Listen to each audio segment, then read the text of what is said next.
আবারও বাংলাদেশ মাতাতে আসছেন পাকিস্তানের জনপ্রিয় সঙ্গীত শিল্পী আতিফ আসলাম। দীর্ঘ অপেক্ষার অবসান ঘটিয়ে আগামী 24 জুলাই ঢাকায় অনুষ্ঠিত হতে যাচ্ছে main stage show featuring Atif Aslam. কনসার্টটির আনুষ্ঠানিক ঘোষণা আসতেই উচ্ছ্বাসে ভাসছেন সঙ্গীতপ্রেমীরা।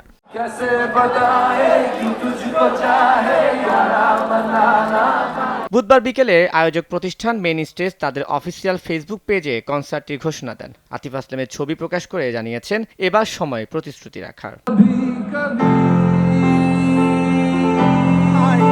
ঘোষণার সঙ্গে ভক্তদের জন্য এসেছে আরও একটি সুখবর। 2025 সালের ডিসেম্বরে যে কনসার্টটি হওয়ার কথা ছিল সেটি নতুন তারিখে আয়োজন করা হচ্ছে। ফলে যেসব দর্শক আগেই টিকিট কিনেছিলেন তাদের বিদ্যমান টিকিটেই এই কনসার্টটি বৈধ থাকবে। অন্যদিকে যারা টিকিট ফেরত দিয়ে রিফান্ডের আবেদন করেছিলেন তারাও চাইলে সেই আবেদন বাতিল করে নিজেদের টিকিট পুনরুদ্ধার করে অনুষ্ঠানে অংশ নিতে পারবেন।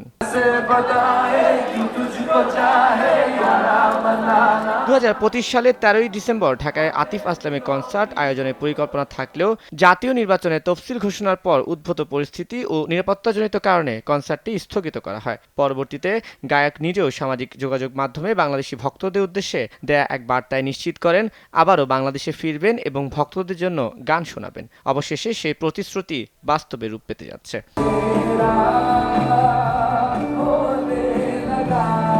তানভীর হাসান, সময় সংবাদ।